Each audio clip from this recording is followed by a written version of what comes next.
2 weeks ago, the Owego-Appalachian School District celebrated Bus Driver Appreciation Week. It's a crucial job that the drivers, dispatch, and directors do to make sure each student in the district is safe getting to school and getting back home.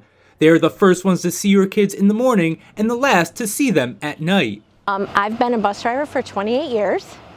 I took the job so that I could be closer to my kids involved in school, and over time, it is just, the kids are a gift, and we're the first faces they see in the morning, and we can tell whether they have a good day or a bad day, and at the end of the school day, and our job is never the same, 2 days in a row.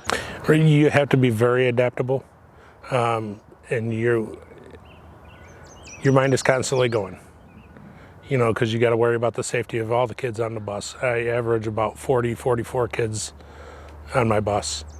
Just an elementary. So I have to pay attention to what they're doing because I don't always have an aide on my bus. I've got to pay attention to what they're doing and what their needs are.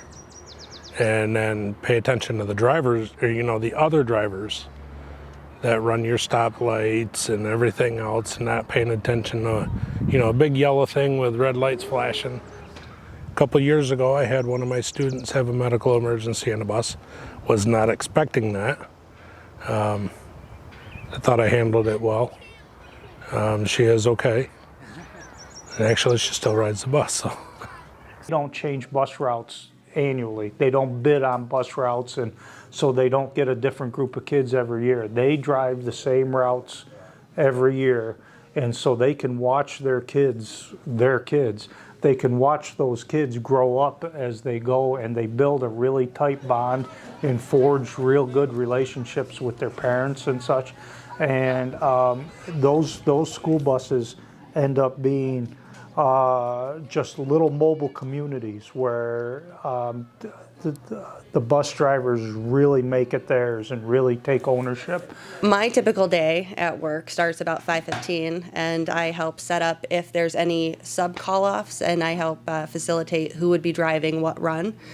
Then taking parent phone calls, any kind of emails that come through from Tony, parents, teachers, making sure there's coverage for all field trips that are going to be coming up, especially in the springtime. And then drivers go en route, and I have to be available for any kind of radio calls that come through, even if it's a student missed the bus, or there wasn't a student at the stop. And then we've had occasional accidents, and we have to be available for call and make sure that an all call goes out where there's no radio chatter and we're focused on that incident. My afternoon is very similar to her morning. And then during the course of the day, also with the phones and whatever, I do any route changes where the students are changing routes, pay bills, cut the POs, the recs, get everything ready, order parts, that kind of thing. We take pride in what we do here. We haul the most precious cargo in the world, our children, my case, grandchildren. We want to make sure they're safe. The buses come in every 30 days to be checked over, serviced, or whatever they may need. The state comes in and checks them over every 6 months, so it's twice a year. It ain't like your car vehicle with only once a year. They come in twice a year to inspect these buses. The last 2 years we performed a 100% DOT rating. Well, I treat every child as though they were my own or my own grandchild now. It's just the parents trust me and us with their kids, and I take that very seriously. And I do my very best that I can do to keep them safe. I started in 1978. I was only coming for a couple of years, and here I am, so. You get to learn all of their behaviors and their personalities, and you get to interact with them every single day, every single morning, every afternoon. It's lovely. You get to meet the families also, especially when you see them out in the community. they love it. They absolutely love seeing us out in the community besides behind the wheel of the bus. I just love the kids. That's the most important thing to me, is the kids. The responsibility of driving a bus with the kids behind you, knowing that you're in charge of them and taking care of them, make sure they make it home safely.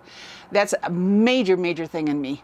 And that's one of the reasons why I decided to step back a little bit more, because it became such an intense time when COVID hit. It was like not knowing which kids, how many kids, where were we picking them up, and where were we going to get sick. So retiring was right after COVID.